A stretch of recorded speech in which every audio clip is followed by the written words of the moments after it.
Hi everybody, welcome back to Small Caliber Arms Review. Today we're going to be taking a look at the Mossberg 500. I'm going to warn you right now, this is not a video on how to shoot skeet. If it's anything, it's a video on how not to do it.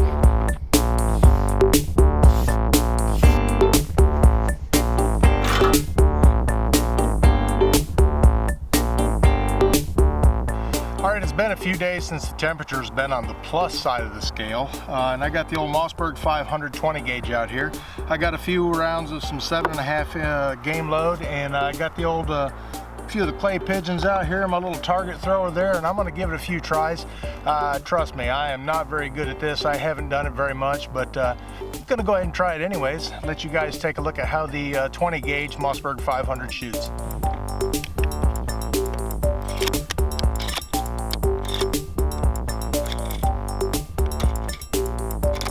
All right, this is just one of the little cheap Allen clay throwers. So I just set it up and chucked one out there just to see where they go to. And it's a cold day out here. Everything is icy. I can't really stick it down in the ground because underneath this layer of snow is a nice layer of ice under there. But it didn't seem to move around too much. We'll give it a try, see how it does. Now the chances of me hitting one of these is probably going to be pretty slim.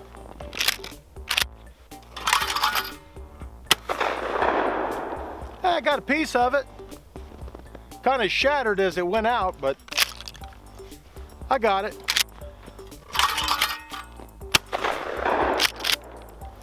Missed that one. Nice thing about them landing in the snow is I could probably go out there, pick them up and reuse them. I sure ain't tearing them up with the shotgun.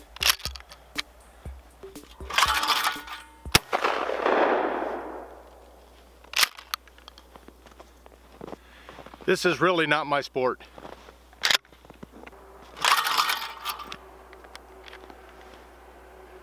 Safety was on.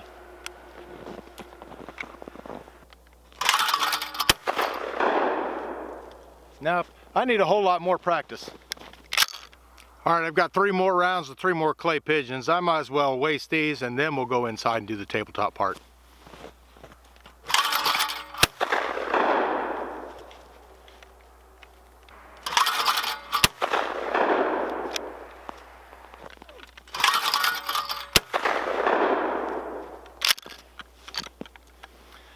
No such luck. Don't worry guys, you're all safe. All right, one of the really nice things about the Mossberg 500 is that it's been around since like 1960 and received a major upgrade in the 70s with the addition of 2 action arms on there instead of just 1. And the problem is that it would you have a tendency to bind up or even bend the action bars. Once the patent ran out in, I think, 1970 from Remington, Mossberg was able to go ahead and add the dual action bars to it and make it a lot more reliable. A lot of people have complained about Mossberg 500s being kind of sloppy, and there is some loose fits, they rattle a little bit, but there's a reason for that. When you get really tight tolerances, you get the potential to have small bits of dirt, rocks, whatever, get in there and jam things up. With it being loose like that, things can fall out. There's no loading gate in the bottom there, and that also allows for increased reliability because nothing's going to get jammed in there. Now this gun has been adopted by the U.S. military, and I think Mossberg is the only shotgun that is in use by the military. The 500 series, it's a little bit different. This one, the consumer grade, is a plastic trigger guard on it. The military's has a heavier metal trigger guard on it. They also have heavier metal steel barrels on the military version of it because they get banged around a lot, and the thicker barrel means that you know, it's going to be a little more durable. Most of the time consumers don't really abuse their rifles, shotguns, firearms that much. So, I mean, you can get by with a little bit thinner stuff. You're probably going to take better care of it, and you're not using it in situations like the military does. Although it is a good firearm for home defense, there are a lot of different versions of the Mossberg 500 on their website. There's probably, I don't know, 20, 30 different versions of it. Different shapes, different configurations, different finishes on them, a lot of different hardware available for them. but it's still basically the same gun. Now what we're going to do in this video is I'm going to show you a disassembly of it. This is the 20 gauge, available in 410 and 12 gauge. They all disassemble the same way, and let's go ahead and take a look at that. Okay, disassembly of a Mossberg 500 is not difficult, but it can be a little bit tricky. The first thing you'll need to do is you'll need to get the bolt to disengage from the barrel, and all you do on that is go ahead and depress this button under here. Pull your slide back about halfway. That disengages the bolt from the barrel. There's a nut right on the front here. You just go ahead and back that nut off. Hang on to it because your barrel is going to start sliding out of the receiver a little bit. And once you get that nut taken all the way out, go ahead and pull your barrel out. Set that off to the side. Next thing you'll need to do is you'll need to get some kind of tool, a pen or a punch or something. I'm going to use a little scribe here. There's a pin right here, right above the trigger, a little small one, a little indent right in the middle of it. Go ahead and push that out. It falls out, comes out really easy, and what that allows you to do is go ahead and remove your trigger group out of there. It just pulls up from the back and then pull it right out of the front. Alright, getting right down inside of it, you can see all the parts inside here. There's a few pieces that are going to ride along the sides that are being held in just by the grooves that are in the side of it, and everything comes loose once you've pulled the trigger group out of it. The first thing we're going to take out is there's two rods in there. There is the cartridge interrupter and the cartridge stop, and they fit on the sides there. This one is held in just by a little pin there. Oh, come on.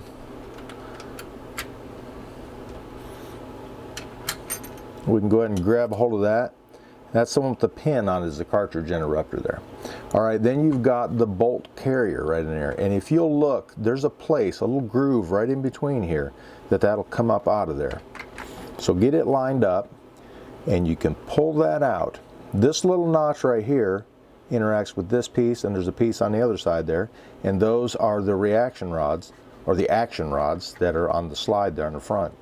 So once you pulled that out, go ahead and pull your slide off the front there. Set it off to the side. Now you can take the bolt and push it right out of the front. Comes right out where your barrel was connected on there. This is a pretty easy piece to get in there and clean up. There's your locking lug on it right there that interacts with the barrel. Show you that real quick. That lug will be pushed up and goes right into that little square hole right there on the top, and your extractors go right up in there. That gets pushed up, and that's what locks it all together there, so that when you fire, the bolt doesn't come flying out of the back there. Alright, the only other thing left in there is the elevator, and make sure your safety is off there, and these will push right in there and pull right out. These two pins line up with the other two holes on the receiver there. You can get in there, clean it all up, take your rag with your favorite cleaning solvents or whatever in there, go ahead and wash all that out, rinse it out real good. You don't have to clean it excessively. These are, like I said, they're pretty loose tolerances on them, so they're able to handle a lot of dirt and debris and all that kind of stuff. And I think Mossberg recommends cleaning like every, couple hundred rounds or somewhere around there. Shotguns don't see a lot of dirt in this area. The main thing you're going to get is your carrier and everything is going to be sliding back and forth on an aluminum receiver there, so you'll get a little bit of wear in there. Make sure you lube it up real good. But with shotguns, most everything goes right out of the barrel, so you're pretty good to go there. Reassembly, like I said, is not difficult. Sometimes it's a little tricky though. Go ahead and put everything back in a reverse order. Slide your bolt back in there. It's kind of difficult to do this on a camera too. Actually, go ahead and put your elevator back in it. Squeeze those together, line them up with the holes, pops right in there. What the elevator does is allows a little bit of, it takes up some of the tolerance there so that it holds the bolt steady. Otherwise, it'll kind of rock around in there a little bit. Go ahead and slide the bolt back in there. It'll slide right in there, and you can see that the elevator arms there kind of hold it nice and steady. Now you'll need to bring it back, somewhere in there, and this piece on the bolt carrier rides right down in that groove there. Now remember, this has got a certain place it's got to go in there. Before you do that, go ahead and slide your fore end back on,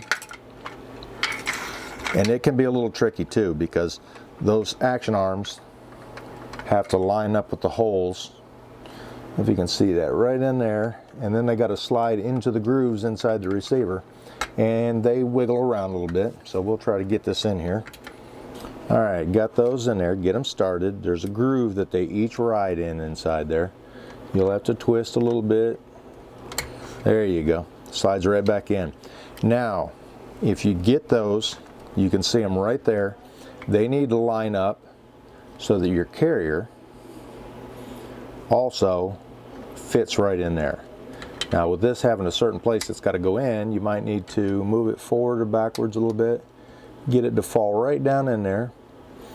You might have to push your bolt forward or backward a little bit too to, there you go, get it to line up inside the bolt.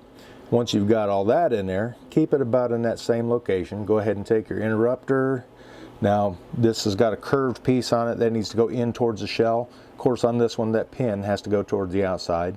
And there is a hole in there it lines up with.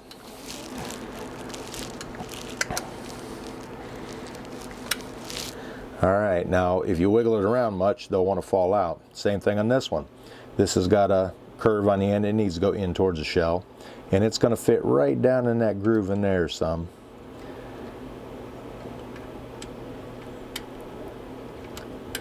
It is kind of a pain. Like I said, it's not difficult. It's just a little tricky. Once you've got that in there, kind of hold it gently with your fingers. Go ahead and take your trigger assembly and go ahead and line it up right in there and kind of wiggle it a little bit. You may have to move your fore end forward a little bit. And let's try moving that forward right now. That way we can get it out of the way of the bolt and everything out of the way of the trigger group, because you've got parts that need to line up in there too. Your hammer's right there and it needs to be able to get down in there too. So once you've got that in there and your interrupter and cartridge stop are pushed off to the sides, you can get that in there, wiggle that just a little bit, just gently, and get it to go down in there. Don't force it. So you may have to move some things around to get it to go, but it will go. All right, once it's in there, go ahead and hold it. Take your pin, roll it over to the side, push it back in there. Don't force that in there either. Again, you might have to move the trigger assembly a little bit. Pushes right in with your finger. Once you've got that in there, you can go ahead and function check it. Make sure everything moves like it's supposed to. Then you can go ahead and reassemble the barrel. Now when you reassemble the barrel, that's your locking lug. Where your locking lug goes, it goes up, and then of course you'll see the bolt there has to be toward the magazine tube. Pull your slide back just a little bit because it's not going to be able to lock up if the bolt is all the way forward. Push that in. Go ahead and take the screw, and it will pull the barrel into place. Get a little snugging.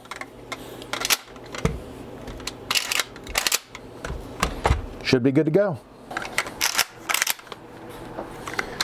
All right, there was the disassembly and reassembly of the Mossberg500, a good proven design, been around since the 60s, adapted by our U.S. military, and is still in use today. Available in all different kinds of configurations and tons of accessories available for the Mossberg500. Magpul makes some different accessories for it. Mossberg makes different accessories for it. All different kind of companies make a lot of stuff for the Mossberg500s. Anyways, thanks for watching Small Caliber Arms Review. If you haven't, please hit the subscribe button. Go ahead and like, comment, and share. Thanks for watching Small Caliber Arms Review.